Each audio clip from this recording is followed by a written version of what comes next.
France இந்த வீடியோவில் நம்ம மக்கள் எல்லாருக்கும் பயனுள்ள ஒரு தகவல் பற்றி பார்க்க போகிறோங்க. அதாவது ஒரு சொத்தினுடைய ஆவணம் அப்படின்னு எடுத்துக்கிட்டோம்னாவே அது வந்து பத்திரமா தான் ஃபஸ்ட்டு இருக்கும். ஸோ கிரைய பத்திரமா இருக்கட்டும், விற்பனை பத்திரமாக இருக்கட்டும், அல்லது ஒரு உயில் பத்திரமாக இருக்கட்டும், ரசீது ஆவணமாக இருக்கட்டும், எல்லா ஆவணத்துக்கும் பார்த்தீங்கன்னா அந்த ஆவணம் இந்த மாதிரி தான் ஒரு ஃபார்மேட்டில் எழுதியிருக்கணும் அப்படின்னு சொல்லி தமிழ்நாடு அரசு சார்பாக, அதாவது பதிவுத்துறை சார்பாக அந்த டிஎன் ரெஜினெட் அப்படிங்கிற வெப்சைட்லேயே வந்து போட்டு வச்சுருக்கிறாங்க. ஸோ அதை ஒரு தடவை நீங்கள் செக் பண்ணிக்கோங்க. ஏன்னா பத்திரம் நீங்கள் எழுதுறீங்க, பத்திரம் தான் வந்து ஃபஸ்ட்டு ஆகணும். ஸோ அந்த பத்திரத்தில் எல்லா விவரமும் சரியாக இருக்கா, அரசு சொன்ன மாதிரி எல்லா விவரமும் அதில் நம்ம சரியாக கொடுத்துருக்கோமா, சரியாக டைப் பண்ணி நம்மள்கிட்ட கொடுத்துருக்காங்களா அப்படிங்கிறத பத்திரத்தை ஒரு தடவை படித்து பார்த்துட்டு அதுக்கப்புறமா அதில் நீங்கள் கையெழுத்து போடுங்க. ஸோ அந்த பத்திரத்தை நீங்கள் படித்து பார்க்கணும் அப்படின்னா உங்களுக்கான அந்த வரைவு ஆவணம், அதாவது இந்த ஃபார்மேட்டில் இருக்கணும் அப்படின்னு சொல்லி தமிழக அரசு சொல்லியிருக்காங்க இல்லையா, ஸோ அந்த ஃபார்மேட்டில் இருக்கா அப்படிங்கிறத நீங்கள் செக் பண்ணணும் இல்லையா. ஸோ அதுக்கு இந்த டிஎன் ரெஜினெட் வந்து ஓப்பன் பண்ணிக்கோங்க. ஓப்பன் பண்ணிட்டு இந்த உதவி அப்படிங்கிற ஆப்ஷனுக்குள்ளே போங்க. அடுத்ததாக கீழே பார்த்தீங்கன்னா இணைய முகப்பு பயன்பாட்டு சேவைகள் அப்படின்னு இருக்கும். அந்த ஆப்ஷனுக்கு நேராக அதை கிளிக் பண்ணிங்கன்னா பொதுமக்கள் பயன்பாட்டு படிவங்கள் அப்படின்னு கொடுத்துருப்பாங்க. ஜஸ்ட்டு அந்த ஆப்ஷன் நீங்கள் கிளிக் பண்ணிக்கோங்க. அதை கிளிக் பண்ணோன்னா ஒரு 10 செகண்ட் லோட் ஆகும், என்ன வெயிட் பண்ணுங்கள்.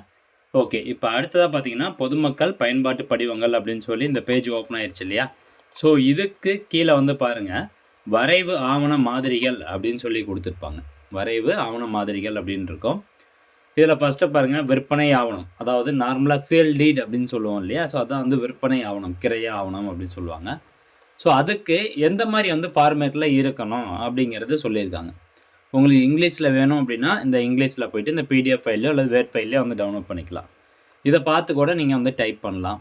அதே மாதிரி தமிழில் வேணும் அப்படின்னா தமிழில் பாருங்கள், இந்த இடத்துல வேர்ட் ஃபைல் இருக்கும், அதுக்கப்புறம் இங்கே வேர்ட் ஃபைல் இருக்குது, இங்கே பிடிஎஃப் ஃபைல் இருக்குது. உங்களுக்கு எந்த ஃபைல் வேணுமோ அதை நீங்கள் டவுன்லோட் பண்ணிக்கோங்க. இப்போ அடுத்ததாக இப்போ வேர்ட் ஃபைல் டவுன்லோட் பண்ணிங்கன்னா நீங்கள் அப்படியே சிஸ்டத்தில் போட்டு டைப் பண்ணிக்கலாம். பிடிஎஃப் ஃபைல்னால் அதை பிரிண்ட் அவுட் எடுத்து எழுதணும். இது ஒன்று.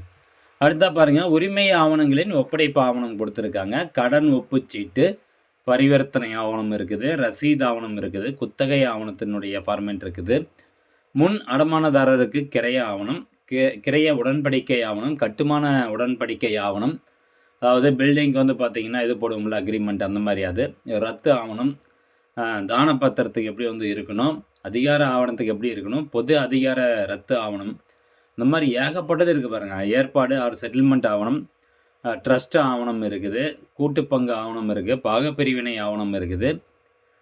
இதை மாதிரி இதர படிவங்கள் அப்படின்னு சொல்லி பில்லங்க சான்று அல்லது சான்றிதழ் நகல் தொடர்பான விண்ணப்பம். நீங்கள் ஒரு ஈசி வந்து நேரடியாக அங்கே போய் வந்து கவர்மெண்ட் ஆஃபீஸில் கேட்குறீங்க அப்படின்னா அதுக்கு வந்து எந்த வகையான ஃபார்மேட் வந்து இருக்கணும் அப்படிங்கிறது அதுவும் வந்து கொடுத்துருக்குறாங்க.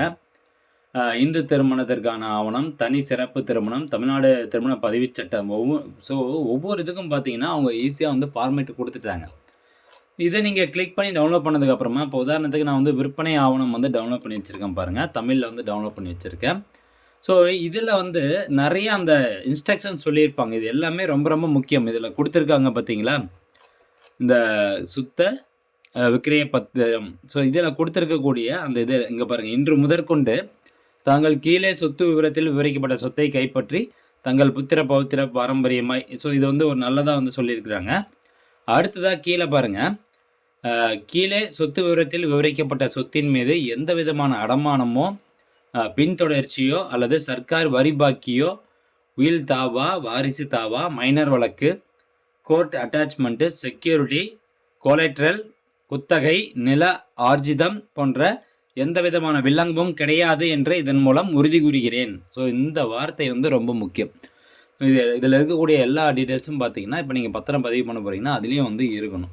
அதெல்லாம் நீங்கள் ஒரு தடவை செக் பண்ணிக்கணும். ஏன்னா பின்னாடி ஏதாவது பிரச்சனை வருது, இப்போ வந்து அந்த சொத்தை அடமான வச்சு அவர் எங்கேயா பணம் வாங்கியிருக்காங்க அப்படின்னு சொல்லி பின்னாடி பிரச்சனை வருதுன்னா அதுக்கு நீங்கள் பொறுப்பு இல்லை. அந்த நிலத்தை விற்றாங்க பார்த்தீங்களா, ஸோ அவங்க தான் வந்து பொறுப்பு அப்படிங்கிறது தான் இதில் சொல்லப்பட்டிருக்குது.